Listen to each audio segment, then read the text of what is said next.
Assalamualaikum warahmatullahi wabarakatuh. Waalaikumsalam warahmatullahi wabarakatuh. Yang terhormat Ibu Kepala Sekolah SD Negeri 3 Rogo Jambi, Ibu Hajaidah Wahyuni MPD. Yang terhormat Bapak Ibu Dewan Guru SDN 3 Rogo Jambi, dan yang saya hormati Ibu Ida Laila selaku CGP calon guru penggerak angkatan 9 yang saya hormati pula. Alhamdulillahirrahmanirrahim, puji syukur kehadirat Allah Subhanahu wa Ta'ala, yang mana di siang hari ini kita semua dapat berkumpul dalam acara aksi nyata modul 1.4 budaya positif yang akan disampaikan oleh CGP kita dari SDN 3 Rogo Jambi, yakni Ibu Ida Laila SPD, dalam keadaan sehat walafiat. Sholawat setelah salam tak lupa selalu kita haturkan kepada junjungan kita Nabi besar Muhammad SAW bersama-sama. Bismillahirrahmanirrahim. Terima kasih. Untuk acara yang kedua yakni sambutan yang pertama. Yang saya hormati Bapak Ibu Guru SDN 3 Rogo Jambi, marilah kita bersama-sama mengucapkan puji syukur di siang hari ini, yang hari ini kita masih bisa berkumpul. Saya mengucapkan terima kasih kepada Bapak Ibu Guru SDN 3 Rogo Jambi karena sudah ada rasa kebersamaan di siang hari ini. Alhamdulillah kita bisa membantu pelaksanaan kegiatan guru penggerak Bu Ida Laila yang melakukan kegiatan aksi nyata. Bapak Ibu, untuk kegiatan pagi ini saya judulnya penerapan budaya positif di sekolah. Dari judul ini kita bisa melihat bagaimana nanti aksi nyata dari guru penggerak. Kalau sekarang berharap di kegiatan ini bisa nanti dipraktekkan atau diaplikasikan di dunia nyata di anak-anak. Karena saya lihat sendiri program-program guru penggerak ini sangat bagus, dan saya selalu berdoa mudah-mudahan teman saya semuanya ikut menjadi guru penggerak, meskipun saya sendiri sudah tidak bisa karena usia. Karena saya lihat program guru penggerak ini bagus, apalagi kalau sudah diterapkan ke anak-anak, tambah bagus lagi. Mudah-mudahan apa nanti yang diberikan Bu Ida Laila dalam aksi nyata ini bisa Bapak Ibu guru. Terima kasih.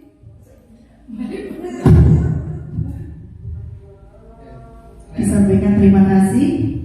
Untuk sambutan yang kedua, yakni sekaligus pemateri tentang penerapan budaya positif di sekolah, akan disampaikan oleh calon guru penggerak angkatan 9 kepada yang terhormat Ibu Ida Laila SPD. Kami persilahkan.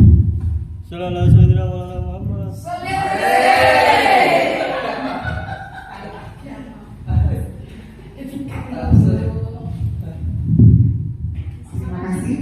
Assalamualaikum warahmatullahi wabarakatuh. Waalaikumsalam warahmatullahi wabarakatuh. Terima kasih. Yang saya hormati Ibu Kepala Sekolah Bu Hajaidah dan teman-temanku yang saya hormati pula. Di sini saya mengucapkan banyak-banyak terima kasih telah menyempatkan waktunya untuk saya hadir di siang hari ini dalam acara yaitu aksi nyata saya modul 1.4, yaitu tentang budaya positif. Di sini saya akan memaparkan tentang penerapan budaya positif di sekolah. Langsung saja ya Bu ya, Bapak Ibu guru ya. Kita ice breaking dulu tak? Gimana Bu Haji? Oh gitu. Langsung mawon. Kita awalnya dulu, kita membaca ya awalnya ya.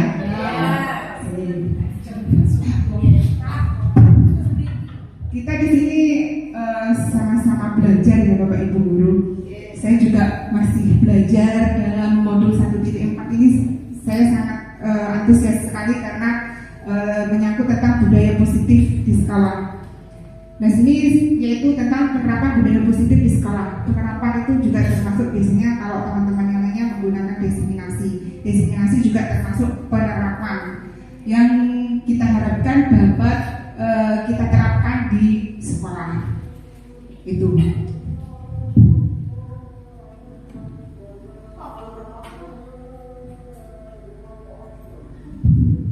Di sini ada konsep budaya positif, Bapak Ibu. Konsep budaya positif itu ada 7 yang saya pelajari di modul 1.4. Itu ada 7 konsep budaya positif. Yang pertama yaitu perubahan paradigma belajar. Yang kedua yaitu disiplin positif. Kemudian yang ketiga kebutuhan dasar manusia. Yang keempat motivasi perilaku manusia. Yang kelima posisi kontrol restitusi. Dan yang keenam keyakinan kelas. Kemudian yang nomor 7 yang terakhir ini sangat menarik sekali nanti ya, segitiga restitusi. Sini kita bahas awal dulu ya Bapak Ibu tentang perubahan paradigma belajar.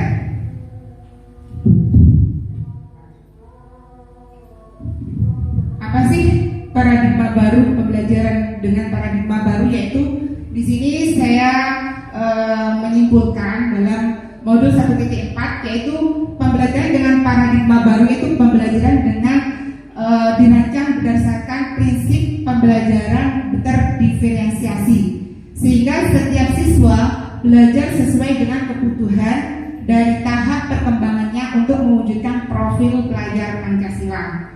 Nah, di sini maksudnya berdiferensiasi itu pembelajaran yang mengutamakan murid, yang berpihak pada murid, ya, tentang bakatnya apa, minatnya apa, potensinya apa. Jadi pembelajaran berdiferensiasi itu intinya mengutamakan murid.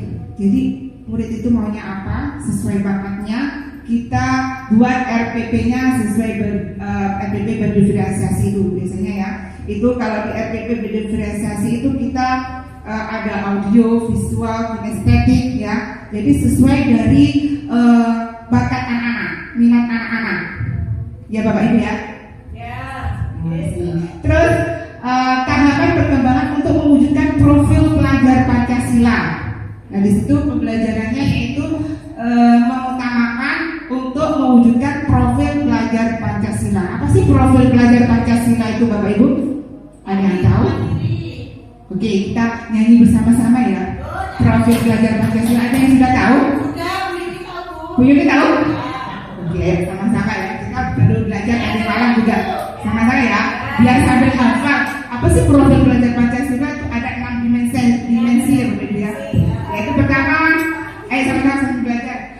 Pelajar Pancasila beriman dan bertakwa pada Tuhan yang Esa dan berakhlak mulia, berkebinekaan global, gotong royong mandiri, kreatif dan bernalar kritis. Gimana Bapak Ibu? Sekali lagi ya. Oke, biar cepat hafal ya. 1, 2, 3. Pelajar sampai sebut ya. Beriman dan bertakwa pada Tuhan yang Esa dan berakhlak mulia, berkebinekaan global, gotong royong mandiri, kreatif dan bernalar kritis. Gimana? Sudah apa kira-kira? Pelajar Pancasila itu profilnya ada 6 dimensi ya Bapak Ibu ya, yaitu beriman, bertakwa kepada Tuhan Yang Esa dan berakhlak mulia, kebinekaan global, gotong royong, kreatif, bernalar kritis dan mandiri. Jadi anak-anak diharapkan besok ya, dan seterusnya diharapkan anak-anak itu bisa berkarakter ya, sesuai karakter yang diinginkan, yaitu sesuai dengan profil pelajar Pancasila. Selanjutnya yang ketiga, tadi konsep budaya positif kita yang nomor 3, yaitu kebutuhan dasar manusia. Apa sih kebutuhan dasar manusia itu? Yaitu kebutuhan dasar manusia adalah segala sesuatu yang kita lakukan untuk mendapatkan apa yang kita lakukan. Kita ice breaking dulu ya. Oke. Tangan. Ngapain Musik bro.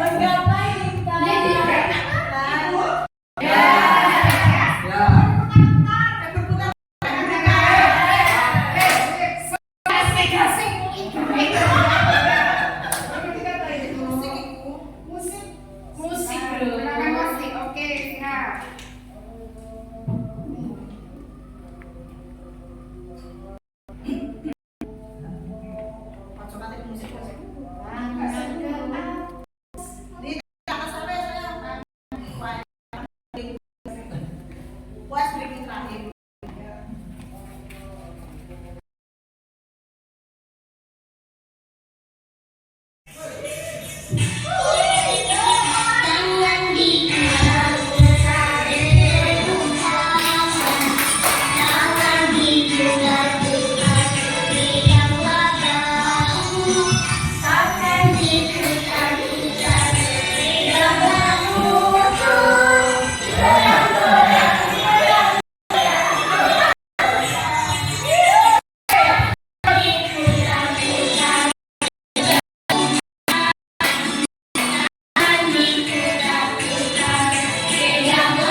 Di sini penerapan 5 posisi kontrol penghukum. Biasanya kita ayo pungut sampah di seluruh halaman sekolah. Contohnya hukumannya seperti itu ya, menyuruh anak.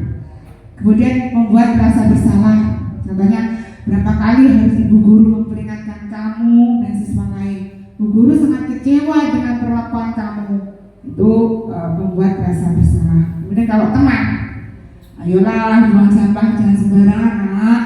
Sekarang diambil, buang pada tempatnya ya. Itu sebagai teman biasanya ya.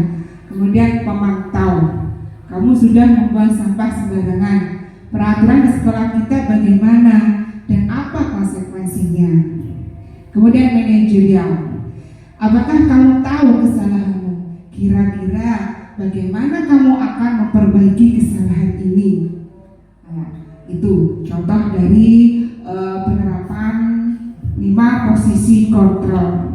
Kalau saya terus terang saja, saya menggunakan posisi kontrol sebagai teman kepada anak-anak itu. Misalnya seperti itu saya, ayolah nak, jangan rame, gitu ya, di kelas itu. Itu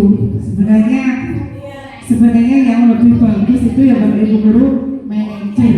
Kita harus menggunakan posisi kontrol sebagai manajer. Diharapkan kedepannya kita sebagai Bapak Ibu guru kita terapkan ke anak-anak 5 posisi kontrol kita gunakan, yaitu yang terakhir manajer Bapak Ibu guru. Kemudian selanjutnya yaitu tentang yang keenam keyakinan kelas. Mengapa keyakinan kelas? Mengapa tidak peraturan kelas saja? Di sini seperti ini contohnya, mengapa kita memiliki peraturan tentang penggunaan helm pada saat mengendarai kendaraan roda 2 atau motor? Ada yang tahu jawabannya Bapak Ibu guru? Tidak ditilang. Biar tidak ditilang. Mengamankan kepala, keselamatan, bagus ya. Mengapa kita kita memiliki peraturan tentang penggunaan helm pada saat mengendarai kendaraan roda 2 atau motor, yaitu keselamatan. Jadi kita supaya selamat, ya, untuk mencegah terjadinya benturan keras, ya. Jangan sampai ya Bapak Ibu. Kemudian mengapa kita memiliki peraturan tentang penggunaan masker dan mencuci tangan setiap saat? Ada yang tahu? Terhindar dari virus, saya menjaga kebersihan. Bagus, apalagi?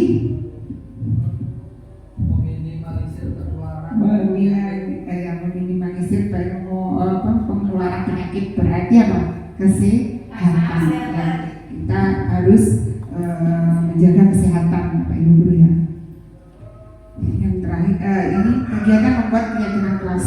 Kemarin karena ada terjadi hari Senin itu kelas 1 itu kurang disiplin, ya Bapak Guru. Memang saya akui kelas 1 itu mandirinya kurang. Makanya saya dalam modul-modul itu saya selalu bertanya kepada fasilitator saya itu untuk menerapkan kedisiplinan kepada anak-anak, terutama kelas 1 itu sangat kurang sekali. Nah di sini saya setelah ada kejadian dari Senin kemarin, kan anak-anak kurang disiplin, kurang mandiri, ya. Nah, itu masih butuh pendampingan sekali, ya, tentang kemandirian. Padahal saya sudah sering bilang ke orang tua anak-anak itu, ya, tapi namanya anak, ya Bapak Ibu, ya, kita harus tetap berusaha dan semangat supaya anak-anak itu bisa berubah menjadi anak-anak yang lebih baik lagi. Kemarin saya berdiskusi tentang peraturan, kemarin saya buat keyakinan kelas. Jadi kita harapkan nanti Bapak Ibu Guru di kelas masing-masing kita buat keyakinan kelas, ya, di situ untuk meremas peraturan menjadi keyakinan.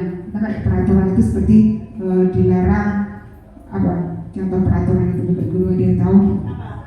Peraturan kelas. Peraturan kelas. Dengarkan bila guru menerangkan. Oke, mendengarkan guru ketika menjelaskan. Selain itu dilarang kami, itu termasuk peraturan kelas. Kalau keyakinan kelas itu lebih ke bahasanya ke positif Bapak Ibu Guru, seperti sama tidak boleh rame di dalam kelas, gitu ya. Itu kita ambil menghormati. Jadi itu keyakinan kelasnya menghormati, gitu aja. Ya, kemudian kalau apalagi jangan membuang sampah sembarangan, ya. Itu termasuk apa? Kesehatan, ya, termasuk kesehatan. Jadi kita ambil kata-kata yang positif, ya, sesuai dengan nilai-nilai kebajikan yang universal. Kemudian setelah itu saya menandakan keyakinan di dalam kelas. Setelah kita buat, kita tempel ke kelas. Diharapkan Bapak Ibu Guru nanti diterapkan di kelasnya masing-masing. Kemudian yang selanjutnya, bagaimana membentukkan keyakinan kelas. Kata-katanya itu lebih abstrak, ya Bapak Ibu, dari peraturan. Nah, kalau tadi kan kalau jangan membuang sampah sembarangan, gitu ya, kan peraturannya seperti itu. Tapi kalau ini kata-katanya itu lebih abstrak, dalam arti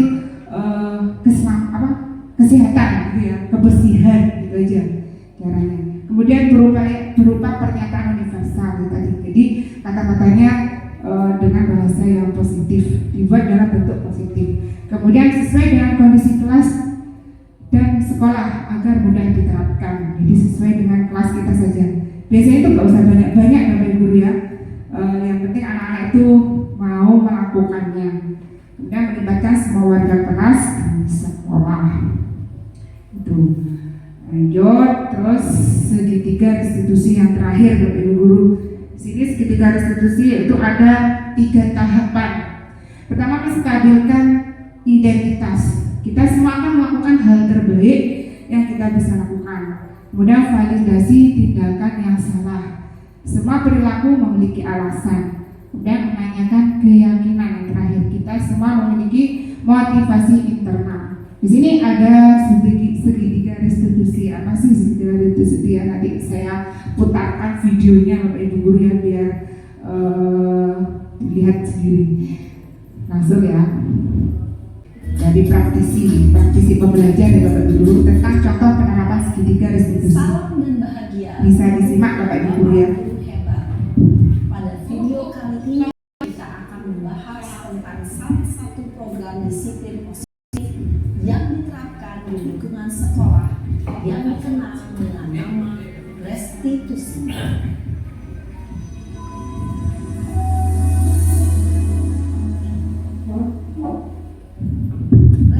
Monggo sambil dimakan makanannya, hidangannya, sambil melihat video dari Ibu Sarza. Apa sih segitiga restitusi itu? Yang dijalankan oleh guru atau orang tua agar dapat menghasilkan murid yang adil dan bertanggung jawab.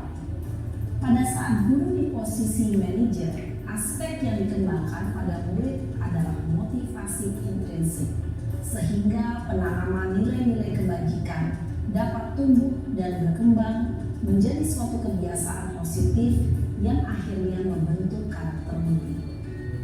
Proses dialog ini terdiri dari 3 langkah yang digambarkan pada ketiga sisi pada segitiga restitusi. Sisi pertama adalah menstabilkan identitas. Sisi yang kedua adalah validasi tindakan yang salah. Dan sisi yang ketiga adalah menanyakan keyakinan. Ibu dan Bapak Guru, berikut ini akan ditunjukkan bagaimana seorang guru berada dalam posisi manajer menggunakan penerapan segitiga restitusi. Ini ya Bapak Ibu Guru, contohnya guru menerapkan segitiga restitusi.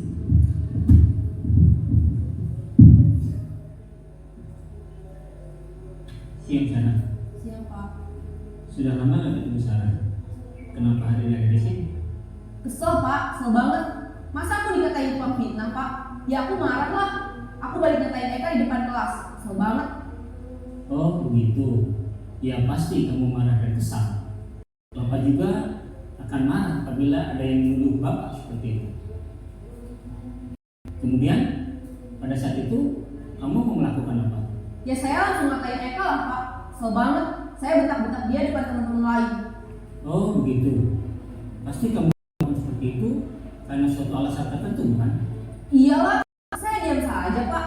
Ya saya bela diri lah. Masa saya dituduh tukang fitnah? Ya wajar lah. Mempertahankan harga diri itu sesuatu yang penting buat kamu. Untung kamu tidak bertindak lebih gegabah lagi, hanya membentak-bentak. Iya Pak. Untung saya masih bersabar dan hanya membentak saja. Sudah gemes padahal. Saya pasti bela diri lah.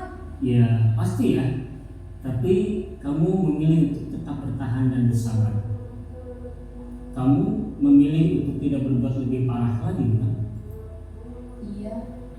Nah, sekarang coba kita lihat lagi tindakan kamu yang bentak-bentak Eka di kelas. Tindakan kamu itu kira-kira sesuai dengan keyakinan kelas atau prinsip kamu tidak? Enggak lah Pak. Capek Pak jadi pemarah. Jadi keyakinan atau prinsip mana yang kurang sesuai dengan keinginan kamu? Ya, saya sebenarnya sangat menghargai orang lain. Mungkin saat itu saya menjadi emosi, jadi tidak menentukan sikap itu.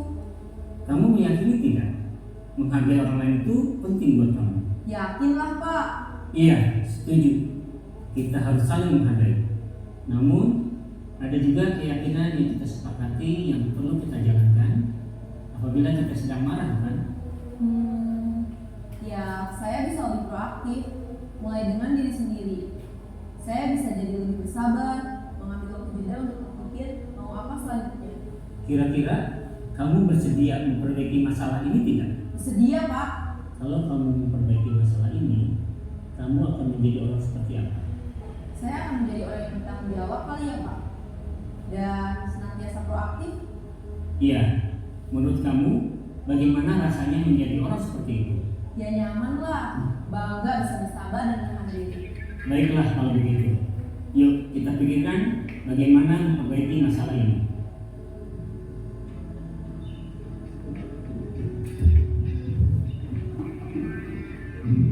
Ibu dan Bapak Guru hebat. Baru saja kita menyaksikan contoh bagaimana seorang guru berada dalam posisi manajer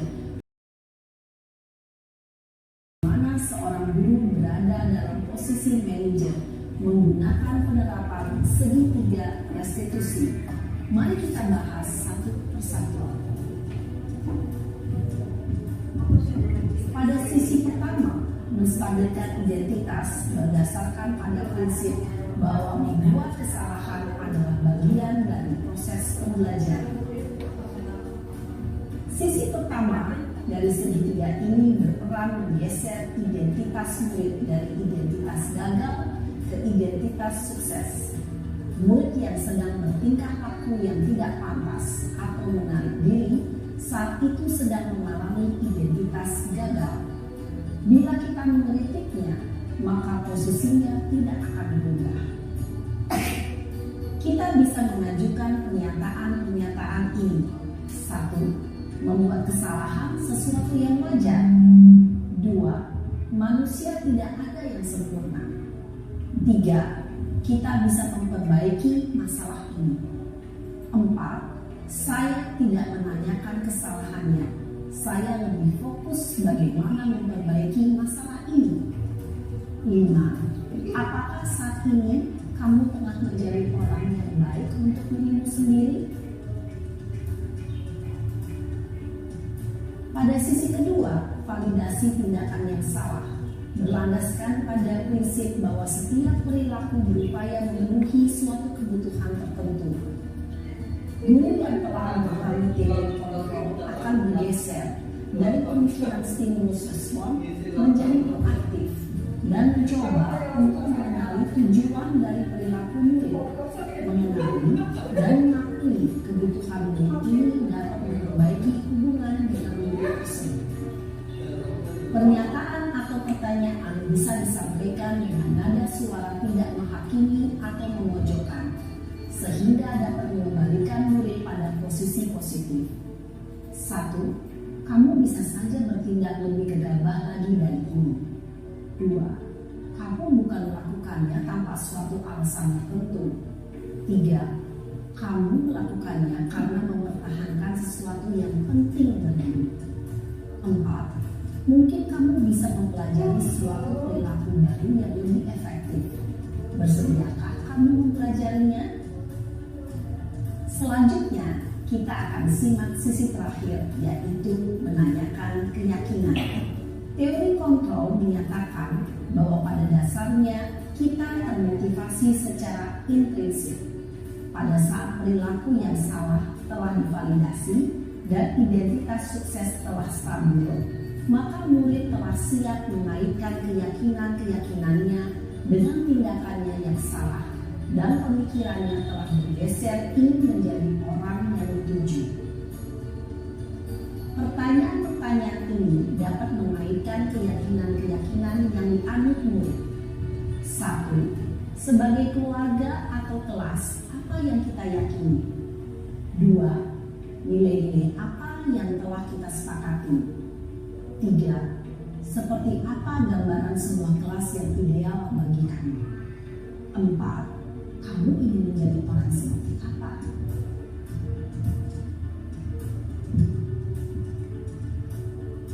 Dalam menerapkan segitiga restitusi, perlu memperhatikan beberapa hal, yaitu 1. Perilaku yang salah perlu dikaitkan dengan nilai-nilai atau keyakinan-keyakinan yang telah disepakati atau dituju. 2. Kesediaan orang yang melakukan kesalahan untuk memperbaiki masalah. 3. Pemecahan masalah sebisa mungkin relevan atau memiliki hubungan dengan masalah yang ada. 4. Usaha. Perlu adanya suatu usaha perbaikan dari pihak yang berbuat kesalahan. 5. Waktu. Perlu didedikasikan waktu dari pihak yang berbuat kesalahan. Tanyakan kapan mulai dilakukan usaha untuk memperbaiki masalah. Dengan memahami struktur penerapan segitiga restitusi, diharapkan guru dapat menerapkan posisinya sebagai manajer dengan mengajukan pertanyaan-pertanyaan bermakna yang dapat membuat murid menjadi lebih percaya diri, khusus dengan mengajukan pertanyaan-pertanyaan bermakna. Oke, Bapak Ibu Guru, kita tadi sudah melihat contoh penerapan segitiga restitusi Dari sini Bapak Ibu guru banyak sekali ya ilmu yang tentang penerapan segitiga restitusi. Bagaimana Bapak Ibu guru? Bisa dipahami Bapak Ibu guru? Bisa. Gimana lanjut? Lanjut. Tetap semangat Bapak Ibu guru? Oke, kasih W. Oh, kasih W. Wow. Oke, kemarin saya sudah melakukan aksi nyata menstabilkan identitas dengan dia. Oke, kemarin saya sudah melakukan aksi nyata menstabilkan identitas dengan dia. Itu nanti kita bisa lihat di video saya di demonstrasi kontekstual kemarin. Ini hanya fotonya saja Bapak Ibu guru. Langsung ya. Yang kedua, validasi tindakan yang salah sudah saya laksanakan. Nanti kalau ingin tahu, tindakan bisa lihat di YouTube ya. Nanti di YouTube kan bisa di subscribe, komen, dan like. Ya Bapak Ibu guru ya. Itu kemudian yang terakhir yaitu menanyakan keyakinan. Terakhir, terima kasih Bapak Ibu guru hebat. Salam dan bahagia, semoga bermanfaat. Bapak Ibu guru, terima kasih Bapak Ibu guru. Mungkin itu saja yang dapat saya terapkan di sekolah. Semoga kita dapat menerapkannya di sekolah saat ini maupun saat di kelas ya, di sekolah dan di kelas saat ini dan seterusnya. Terima kasih atas waktunya Bapak Ibu guru yang telah menyempatkan. Sekali lagi saya mohon maaf juga apabila ada kesalahan yang saya sengaja maupun tidak saya sengaja. Terima kasih. Assalamualaikum warahmatullahi wabarakatuh. Waalaikumsalam warahmatullahi wabarakatuh. MC.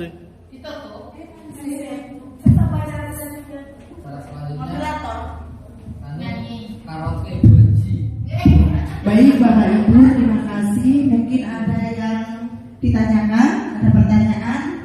Saya mengambil satu atau dua pertanyaan secara singkat saja.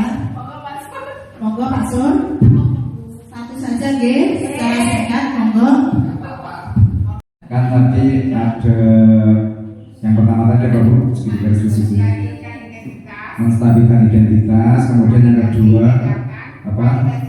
Nah, misalkan validasi tindakan yang salah.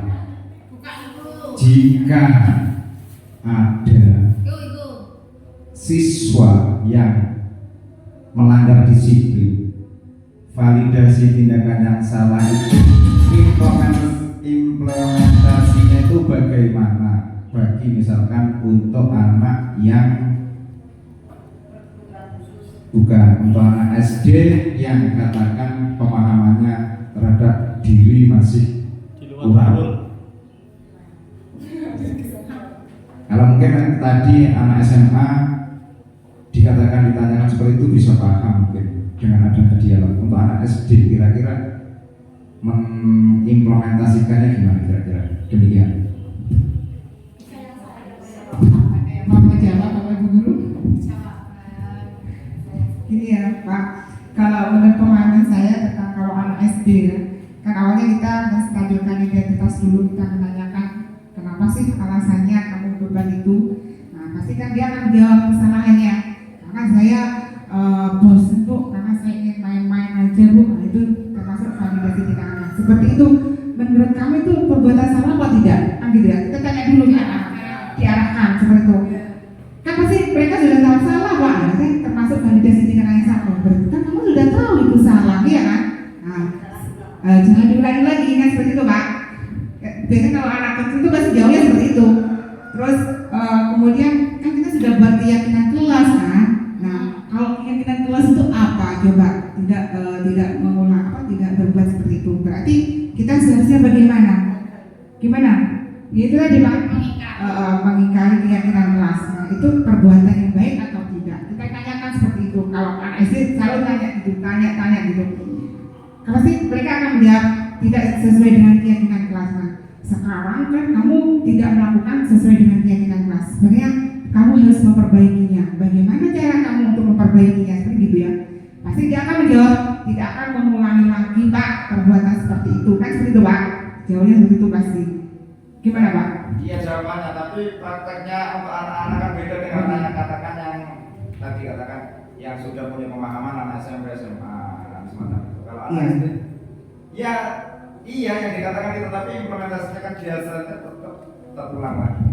Memang untuk SD itu perlu pendampingan ya Bapak ya, selalu pendampingan dan bimbingan. Karena anak SD memang butuh kita dampingi, almost ya.